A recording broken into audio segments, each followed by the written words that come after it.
Et si tout ce que vous pensiez savoir sur l'électricité n'était que la moitié de l'histoire? Nous avons tous grandi en entendant des noms comme Benjamin Franklin, Thomas Edison et Nikola Tesla. Nous avons vu leurs portraits dans les manuels scolaires, observé les schémas d'éclairs, et peut-être même construit une ampoule électrique alimentée par une pomme de terre en cours de science. Mais sous ces étincelles familières et ces histoires simplifiées se cache un courant caché, une histoire oubliée de l'électricité, jalonnée d'expériences perdues, de génies excentriques et de batailles politiques qui ont discrètement façonné notre monde moderne. Ce n'est pas seulement l'histoire de la façon dont nous avons illuminé nos maisons, c'est l'histoire de la façon dont l'électricité a redéfini la vie humaine. Chaque lumière allumée, chaque téléphone chargé, chaque écran allumé devant nous, autant de témoignages modernes d'une lutte séculaire pour comprendre et maîtriser l'une des forces les plus puissantes de la nature. Et pourtant, le chemin pour en arriver là n'a pas été de tout repos. Dans cette vidéo, nous allons au-delà des manuels. Nous explorerons les étranges premières théories sur les fluides invisibles et l'électricité animale. Nous dévoilerons les rivalités et féroces entre inventeurs, des pionniers oubliés à ceux dont les noms ont été quasiment effacés de l'histoire. Vous découvrirez comment les gouvernements, les entreprises et même les empires ont utilisé et parfois détourné l'électricité pour acquérir du pouvoir, tant au sens littéral que politique. Mais nous ne nous arrêtons pas là.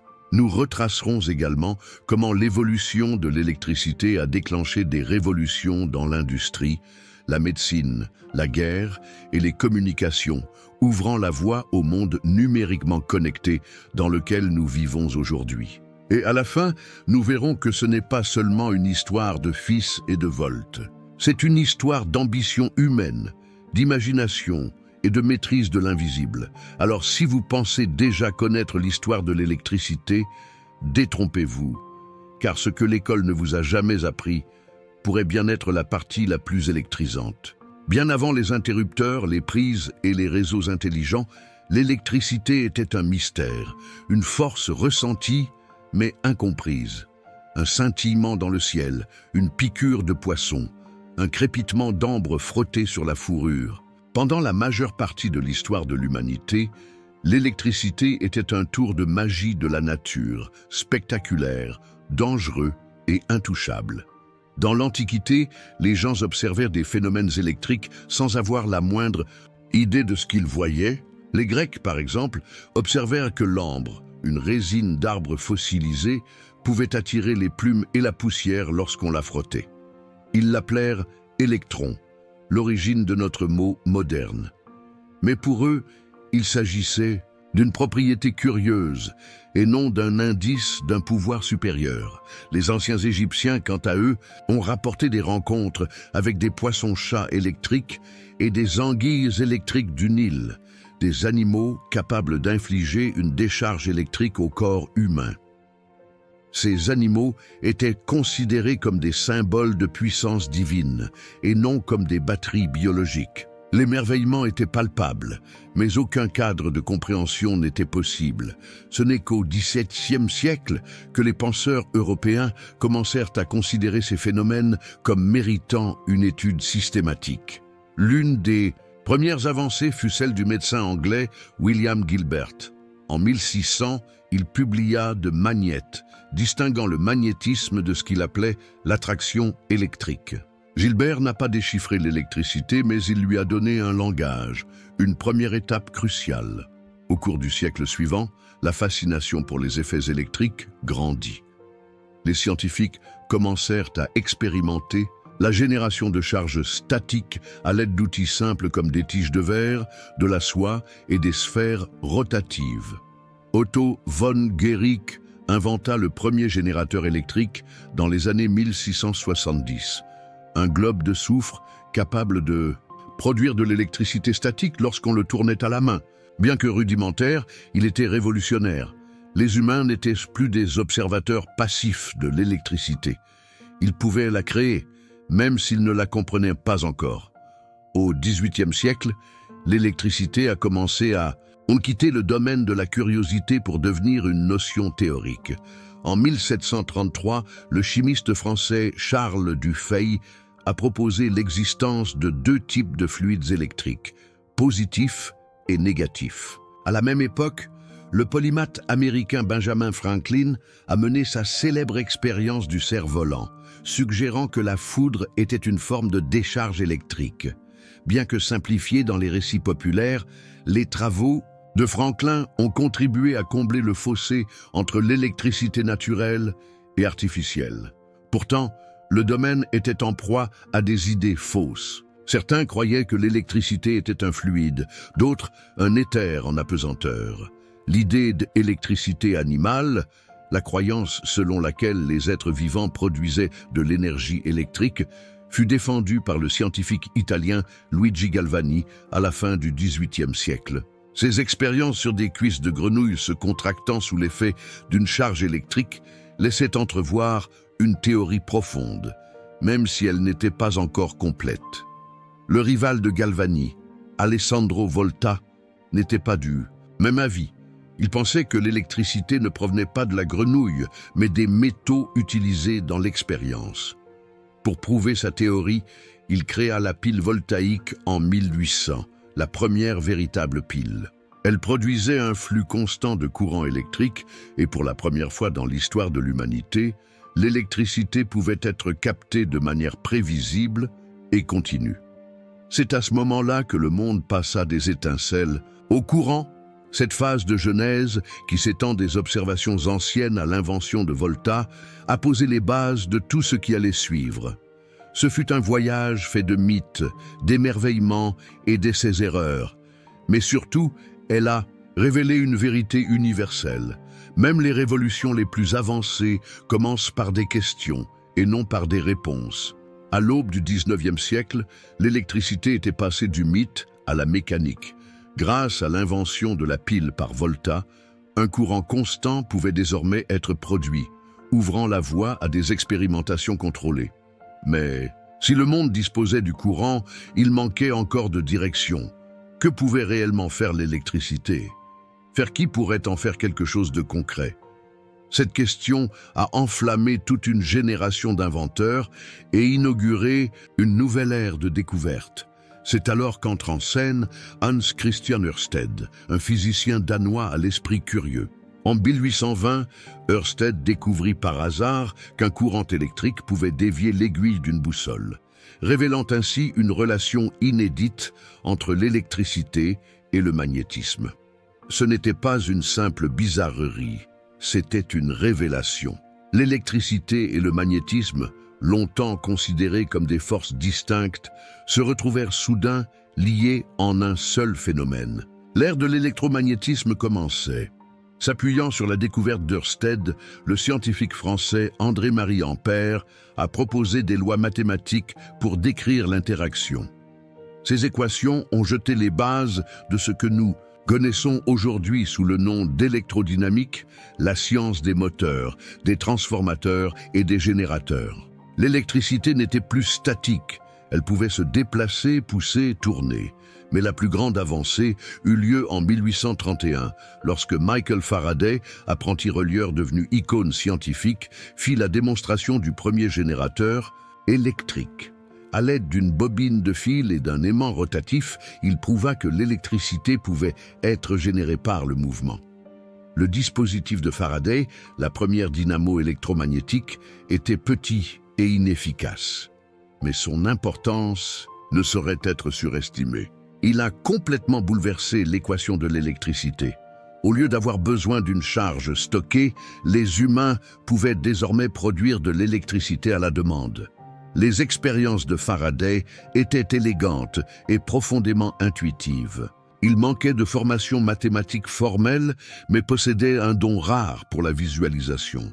Son concept de ligne de force inspirera plus tard James Clerk Maxwell, qui, dans les années 1860, unifia les lois de l'électricité et du magnétisme en un seul ensemble d'équations élégantes, toujours enseignées en physique aujourd'hui. Maxwell n'a pas construit d'appareil, mais il a donné à l'électricité un cadre, une logique, une théorie universelle. Grâce à ces travaux, l'électricité a quitté le laboratoire pour entrer dans le domaine de l'ingénierie. Pourtant, si la théorie progressait, la pratique tardait à se concrétiser. Les premiers générateurs étaient bruyants, imprévisibles et difficiles à déployer. Le monde avait besoin de quelqu'un capable de transformer ses idées éparses en quelque chose d'utilisable, installable dans une maison ou une usine. Cette personne était Thomas Edison. Edison, l'inventeur américain autodidacte, n'a pas découvert l'électricité, mais il l'a commercialisée. En 1879, après avoir testé des milliers de matériaux à filaments, il a mis au point la première ampoule à incandescence commercialement viable. Ce n'était pas la première ampoule jamais construite, mais c'était la première à être bon, marché, durable et facile à installer. Son ampoule pouvait fonctionner plus de 1000 heures, une nette amélioration par rapport au modèle précédent qui tombait en panne en quelques minutes. Mais Edison ne s'arrêta pas là. Il construisit des systèmes électriques entiers autour de l'ampoule électrique. Générateurs, fusibles, interrupteurs, compteurs et surtout le réseau électrique. En 1882, il lança la première centrale électrique publique au monde à New York, éclairant 1 km² du Lower Manhattan.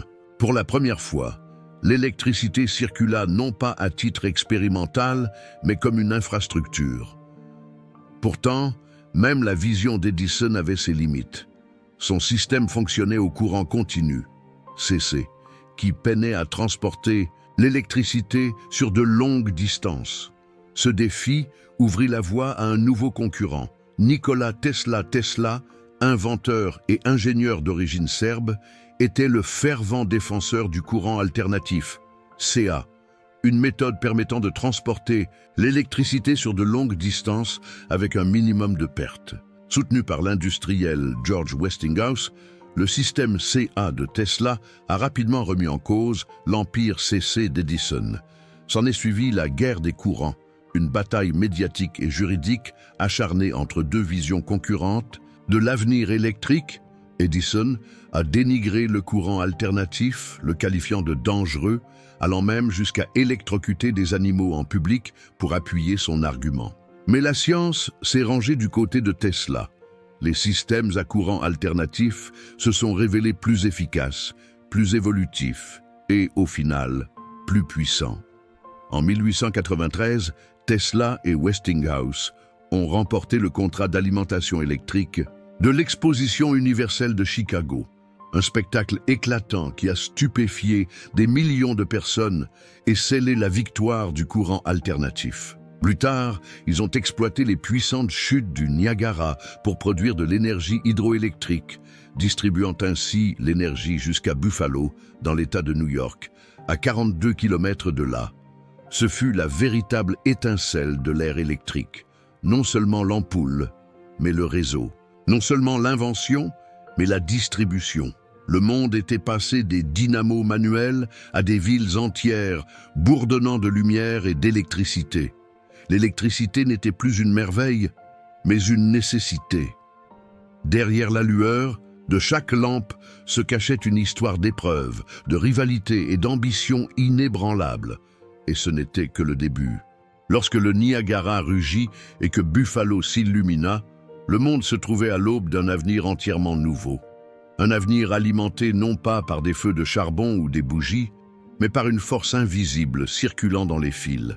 L'électricité était passée du statut de merveille scientifique à celui de service public, mais son ascension ne faisait que commencer.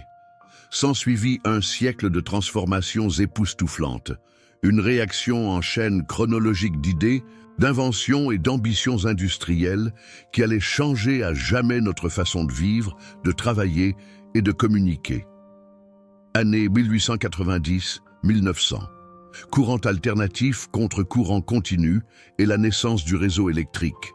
Les années 1890 furent un champ de bataille. Les systèmes à courant continu d'Edison alimentaient déjà certains quartiers de New York, mais l'infrastructure à courant alternatif de Tesla et Westinghouse gagnait du terrain. Alors que le courant continu ne pouvait fournir de l'électricité Qu'à 1 ou 2 kilomètres d'une centrale électrique, le courant alternatif avait une portée pratiquement illimitée. Westinghouse commença à construire des générateurs plus puissants et les transformateurs permettaient d'augmenter la tension pour la transmission et de la diminuer pour une utilisation en toute sécurité. Une innovation clé. Le tournant décisif eut lieu en 1893, lorsque Tesla et Westinghouse illuminaient l'exposition universelle de Chicago.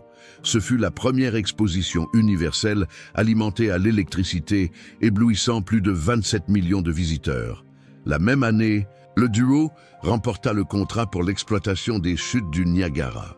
En 1896, lorsque le courant arriva pour la première fois à Buffalo, le courant alternatif de Tesla devint la nouvelle norme, tandis que le courant continu se transforma discrètement en un usage de niche. Année 1910-1920. Électrifier la nation à l'aube du XXe siècle, l'électricité commença à s'infiltrer dans la vie américaine. Dans les villes, les tramways électriques remplacèrent les calèches. Les usines adoptèrent des moteurs électriques, augmentant considérablement leur efficacité. La maison, autrefois épargnée par l'énergie industrielle, commença, elle, aussi à évoluer. Des appareils électroménagers comme les ventilateurs, les machines à coudre et les fers à repasser ont fait leur entrée dans les foyers de la classe moyenne. General Electric et Westinghouse, autrefois concentrés sur les systèmes industriels, ont commencé à commercialiser leurs produits directement auprès des consommateurs. Les villes scintillaient d'enseignes lumineuses, tandis que les maisons de banlieue installaient le câblage pièce par pièce. Pourtant, une grande partie de l'Amérique rurale restait dans le noir. En 1925, moins de 10% des exploitations agricoles américaines étaient électrifiées. Ce déséquilibre allait bientôt devenir une cible majeure des politiques publiques, année 1930. Le New Deal et l'électrification rurale, la Grande Dépression, a engendré de nombreuses souffrances, mais aussi des réformes audacieuses. Sous le New Deal du président Franklin D. Roosevelt, le gouvernement américain a créé l'Administration de l'électrification rurale, REA, en 1935. Sa mission, apporter l'électricité aux régions oubliées du pays. La REA finançait des coopératives pour installer des poteaux, tendre des câbles et construire des sous-stations dans les campagnes américaines. En 1940, 33% des fermes étaient électrifiées.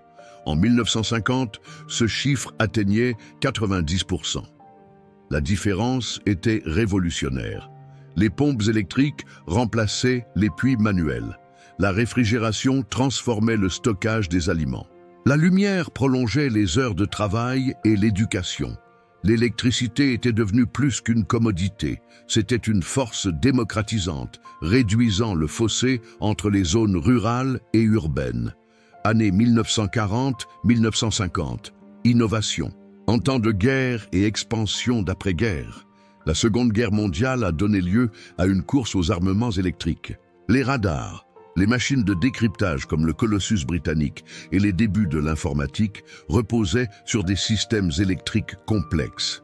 Les usines ont accéléré leur production grâce à l'automatisation et aux convoyeurs à bande alimentés par des moteurs électriques. Après la guerre, les années de prospérité commencèrent. L'habitat suburbain explosa, chaque foyer étant équipé et prêt pour l'ère moderne. Les téléviseurs, autrefois expérimentaux, devinrent des incontournables. Les cuisinières électriques, les grille-pains et les machines à laver firent partie intégrante du rêve américain. Les compagnies d'électricité se développèrent rapidement. Des lignes à haute tension traversèrent les États, reliant les villes et créant des réseaux électriques régionaux. En 1950, l'électricité n'était plus seulement un service public. Elle était l'élément vital de la civilisation moderne. Année 1960-1970. Rêves nucléaires et doutes environnementaux. Les années 1960 ont marqué le début d'une nouvelle ère, l'énergie nucléaire. Promettant une production d'électricité quasi illimitée, les premières centrales nucléaires commerciales ont été mises en service aux États-Unis et en Europe. Pendant un temps, l'énergie atomique a semblé inéluctable. Les gouvernements ont investi des milliards. Au début des années 1970, le nucléaire fournissait plus de 10% de l'électricité américaine, mais des ombres planaient. La crise pétrolière de 1973 a fait de la production d'électricité un enjeu de sécurité nationale. L'opinion publique s'est méfiée des déchets et des accidents nucléaires. En 1969, l'incident de Three Mile Island, une fusion partielle, du réacteur en Pennsylvanie, a déclenché des manifestations nationales et a freiné la dynamique. Parallèlement, la sensibilisation à l'environnement a explosé. Rachel Carson Printemps, silencieux, avait sensibilisé le public à la pollution. Les centrales à charbon, autrefois symboles de progrès, étaient devenues des ennemis. Le brouillard de pollution obscurcissait les horizons.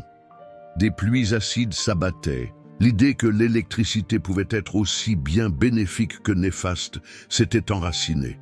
Année 1980-1990. Transition numérique et déréglementation dans les années 80.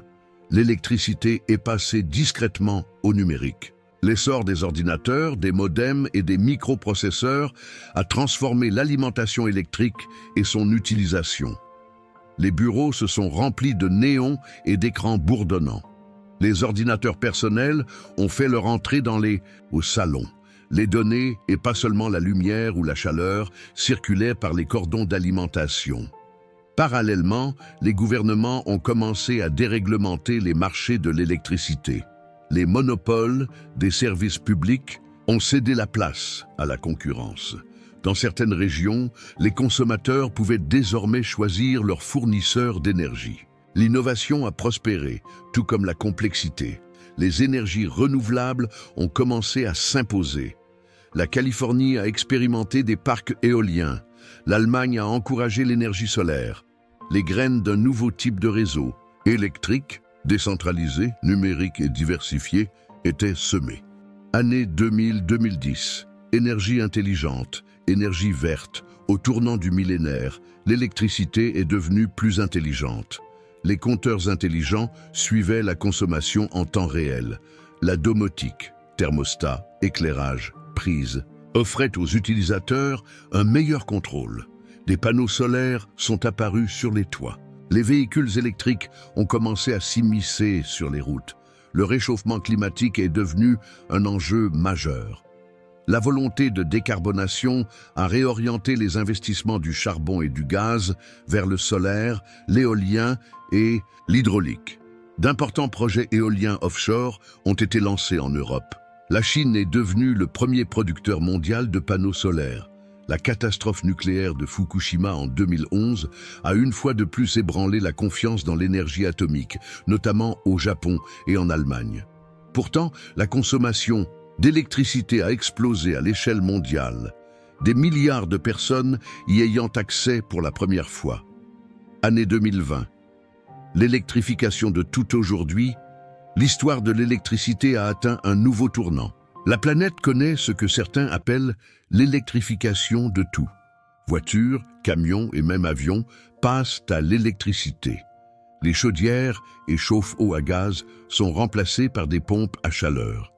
Les usines s'adaptent pour fonctionner à l'électricité propre plutôt qu'aux combustibles fossiles.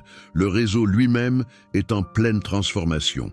Au lieu d'une transmission unidirectionnelle de l'usine aux habitations, les réseaux modernes doivent gérer des flux bidirectionnels, depuis les habitations équipées de panneaux solaires, depuis les véhicules électriques stationnés servant de batteries, jusqu'aux éoliennes offshore alimentant les villes côtières.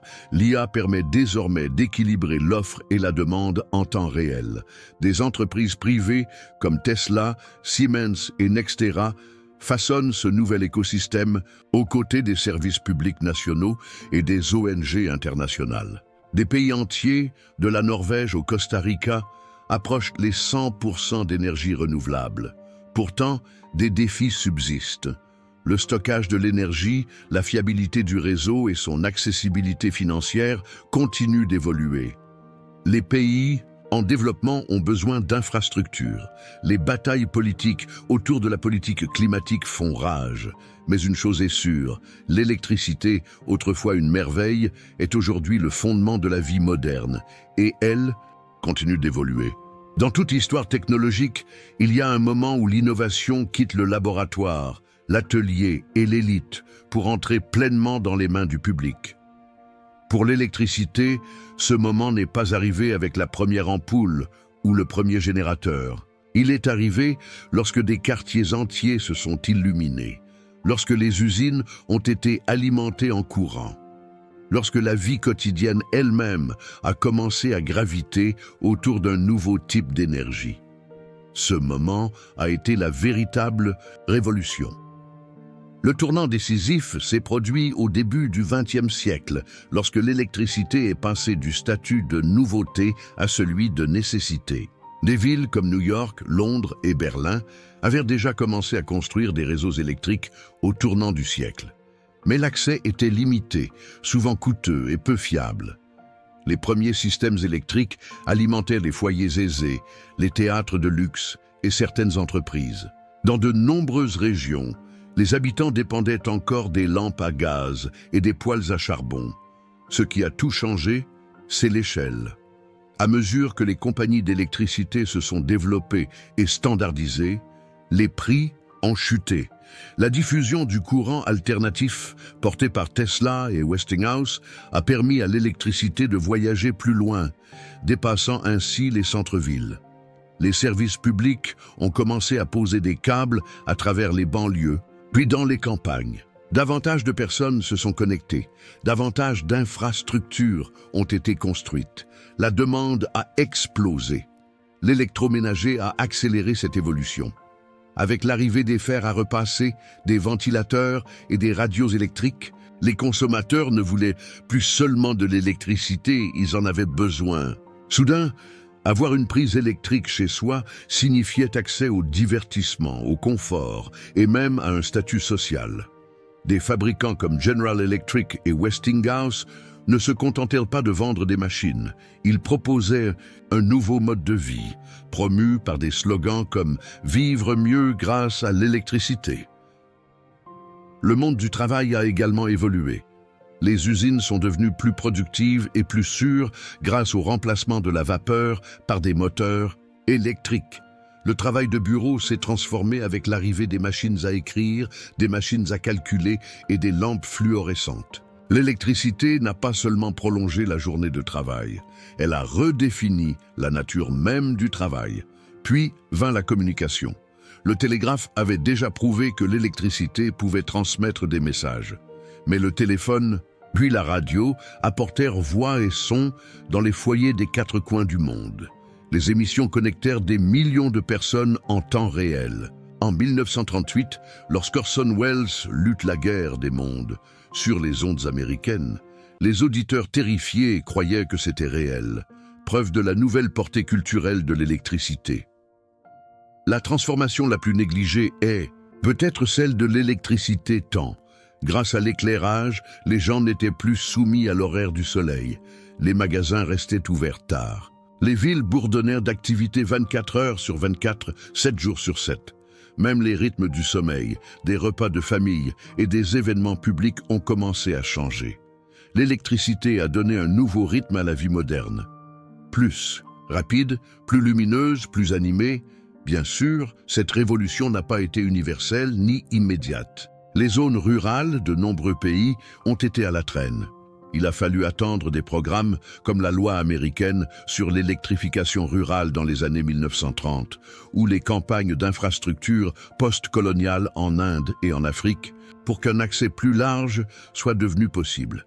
Mais avec la généralisation des réseaux électriques, la promesse de participation à la société moderne s'est également répandue. Au milieu du siècle, l'électricité était devenue partie intégrante de la civilisation humaine. Ce n'était plus seulement un outil, c'était une condition, un fondement.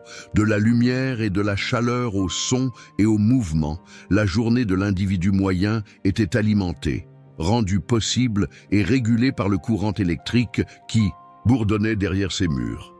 La révolution ne fut pas bruyante. Il n'y eut ni manifestation dans les rues, ni grand discours de victoire, mais elle fut totale. Silencieusement, progressivement, l'électricité transforma tout, non pas en exigeant des changements, mais en rendant obsolètes les anciennes méthodes. Dans le monde d'aujourd'hui, l'électricité n'est plus une merveille, mais une attente. Nous la branchons, l'allumons et la consultons sans cesse, sans même y penser. Mais derrière cette dépendance occasionnelle se cache une remarquable histoire d'évolution. Au cours des 2 dernières décennies, l'électricité a connu une transformation aussi profonde que sa découverte originale, non seulement dans sa production et son utilisation, mais aussi dans la façon dont elle connecte tous les aspects de la vie moderne. L'un des changements les plus frappants a eu lieu comment nous produisons de l'électricité. L'ère des combustibles fossiles qui a dominé le XXe siècle, les centrales à charbon crachant de la fumée dans le ciel, cède progressivement la place à un réseau électrique plus propre et plus intelligent. Des panneaux solaires, scintillant désormais sur les toits des villes comme des villages, d'immenses éoliennes s'étendent sur les plaines et les côtes. Dans certains pays, comme le Danemark et l'Islande, les énergies renouvelables alimentent déjà la majeure partie du réseau électrique national. Cette diversification n'est pas un hasard. Elle est motivée à la fois par l'innovation et l'urgence. Le changement climatique, la hausse des prix des carburants et les changements de politique mondiale ont poussé les gouvernements et les entreprises à repenser l'énergie. Autrefois, l'électricité provenait de quelques centrales centralisées. Aujourd'hui, elle pourrait provenir du toit de votre voisin, d'une batterie dans votre garage ou d'un champ de miroirs suivant le soleil dans le désert. Dans le même temps, le réseau intelligent. L'électricité n'est plus seulement acheminée dans un seul sens, de la centrale au domicile. Désormais, elle circule dans les 2 sens. Les compteurs intelligents suivent la consommation en temps réel. Des logiciels d'IA prédisent les pics de consommation avant qu'ils ne surviennent.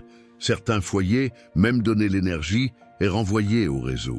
Ce modèle décentralisé transforme le rôle du consommateur en un nouveau rôle, celui de prosommateur. Nos appareils ont également évolué.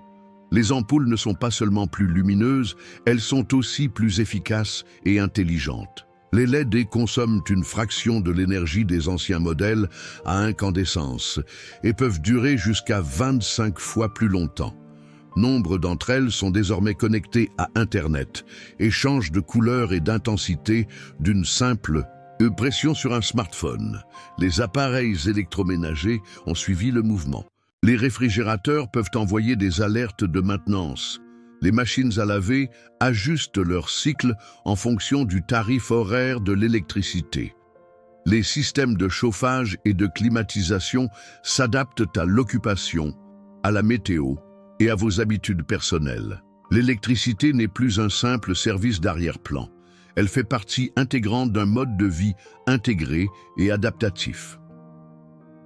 Parallèlement, des secteurs entiers se transforment. L'essor des véhicules électriques remet en cause la domination centenaire de l'essence. Des entreprises comme Tesla, Rivian et même des constructeurs automobiles traditionnels comme Ford et Volkswagen rivalisent pour électrifier la mobilité. Les réseaux de recharge s'étendent sur les autoroutes et les villes. Et avec l'amélioration de la technologie des batteries, les avions et les navires pourraient bien être les prochains. À plus grande échelle, stockage d'énergie est devenu le Saint Graal. L'énergie solaire et éolienne est abondante, mais inégale. Stocker l'énergie excédentaire, que ce soit dans des batteries lithium-ion, des sels fondus ou même de l'hydrogène, est la clé d'un avenir véritablement renouvelable. Les progrès sont constants, mais des défis subsistent, coûts, échelle et sécurité. Au milieu de cette innovation, préoccupations éthiques et environnementales persistaient. Quels sont les coûts humains et écologiques de l'extraction de terre, rares pour les batteries? Comment garantir l'accès à une électricité propre dans les pays du Sud? Pouvons-nous empêcher que les systèmes intelligents ne deviennent des outils de surveillance ou d'inégalité économique? Malgré ces tensions, une vérité s'impose. L'électricité est plus que jamais présente dans nos vies. Des hôpitaux, les plus modernes aux villages les plus reculés qui accèdent pour la première fois à l'électricité, l'ère de l'électricité continue de s'approfondir et de s'étendre. Les lignes qui transportent le courant sont désormais les veines de la civilisation mondiale. Elles deviennent chaque année plus intelligentes, plus propres et plus complexes. Ce n'est pas la fin de l'histoire. C'est une nouvelle phase, porteuse de nouvelles questions, de nouvelles possibilités et d'un avenir plus électrifié que jamais. Pour saisir le véritable héritage de l'électricité, il faut imaginer un monde sans elle. Un monde non pas sombre, mais fondamentalement différent. Pas d'écran lumineux, pas de communication globale, pas de blocs opératoires, pas de système d'eau potable alimenté par des pompes, pas de médicaments réfrigérés, pas d'internet, pas de lumière artificielle après le crépuscule. Cette absence n'est pas seulement gênante, elle est inconcevable. L'électricité n'a pas seulement changé la vie, elle redéfinit ce que la vie pourrait être. Avant cela, l'activité humaine était limitée par les rythmes de la nature, le lever et le coucher du soleil, les limites de la force et de la flamme. Après cela, le monde s'est étendu. Les gens travaillaient plus longtemps, apprenaient davantage, se déplaçaient plus vite et rêvaient plus grand. Les villes se sont développées vers le haut et vers l'extérieur, alimentées par des ascenseurs, des feux de circulation et des transports en commun. Les communautés rurales se sont connectées à des réseaux plus vastes. L'électricité a brisé les frontières entre le jour et la nuit, le proche et le lointain, le local et le mondial. Son impact s'est propagé dans tous les domaines.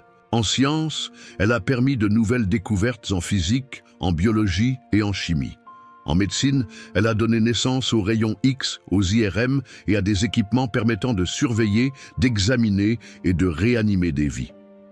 Dans l'industrie, elle a révolutionné la production, transformant des tâches, autrefois de plusieurs heures, en quelques instants. Dans les foyers, elle a donné naissance au confort, à la commodité et à la connectivité moderne, fondement de l'ère numérique. Mais son héritage le plus profond réside peut-être dans la façon dont elle a transformé nos attentes. L'électricité n'a pas seulement offert de nouveaux outils, elle a changé standard. Nous attendons la lumière d'un simple interrupteur, l'électricité d'un simple branchement, Internet dans nos poches. Cette force invisible est devenue l'infrastructure de la pensée, de l'innovation et même de l'imagination. Et elle a posé les bases de tout ce qui a suivi, le microprocesseur, le smartphone, l'intelligence artificielle, les transitions vers les énergies propres. Chaque avancée numérique trouve son origine dans la révolution électrique, non pas comme un événement isolé, mais comme une suite d'avancées technologiques réalisées grâce à des fils, des bobines et du courant. Pourtant, malgré toute son influence, l'électricité demeure paradoxale. Nous en dépendons totalement, et pourtant nous la voyons rarement. Nous en parlons comme d'appareil et non comme de force. Nous touchons son éclat, mais pas son essence. Son plus grand triomphe réside peut-être dans la fluidité avec laquelle elle s'est intégrée à la vie elle-même. C'est l'héritage de l'électricité. Pas seulement les machines qu'elle alimente, mais la civilisation qu'elle soutient. Si l'électricité a révolutionné le passé, elle pourrait bien repenser l'avenir.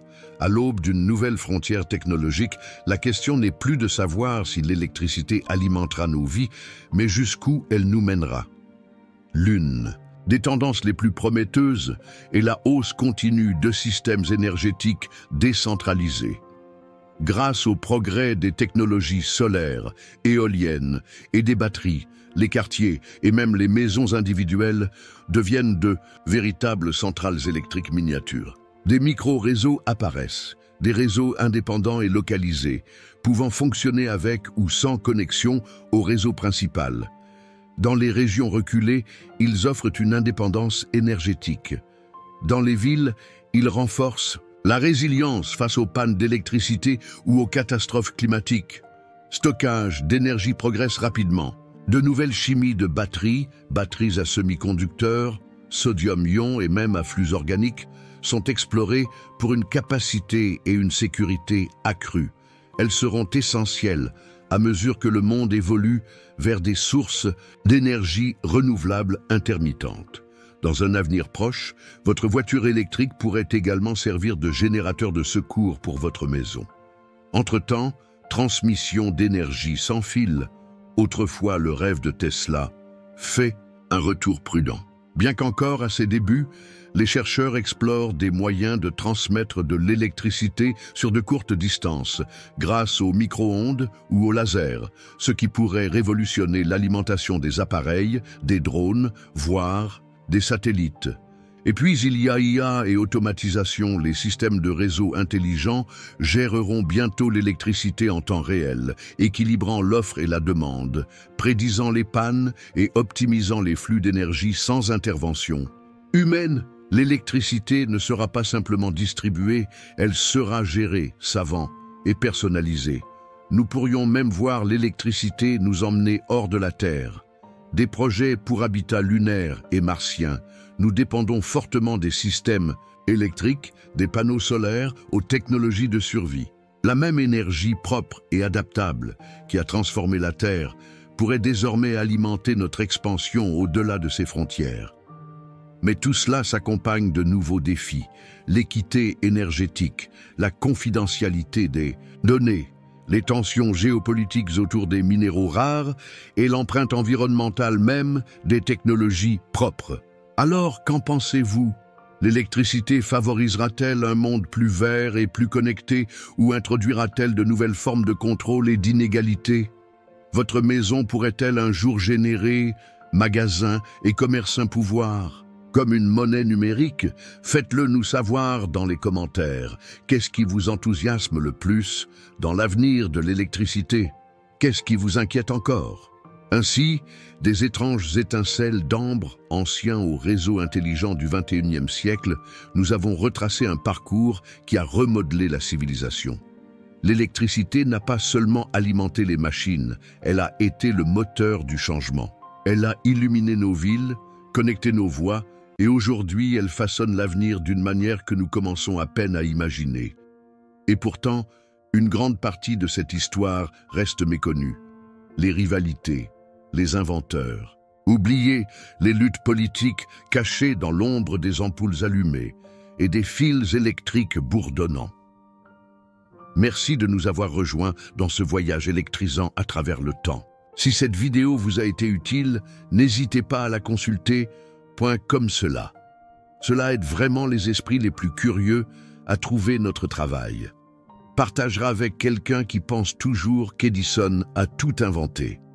Commentaire ci-dessous, avec vos réflexions, en particulier sur la destination future de l'électricité. Et n'oubliez pas de désabonner pour des plongées plus profondes dans les histoires qui ont façonné notre monde et notre avenir.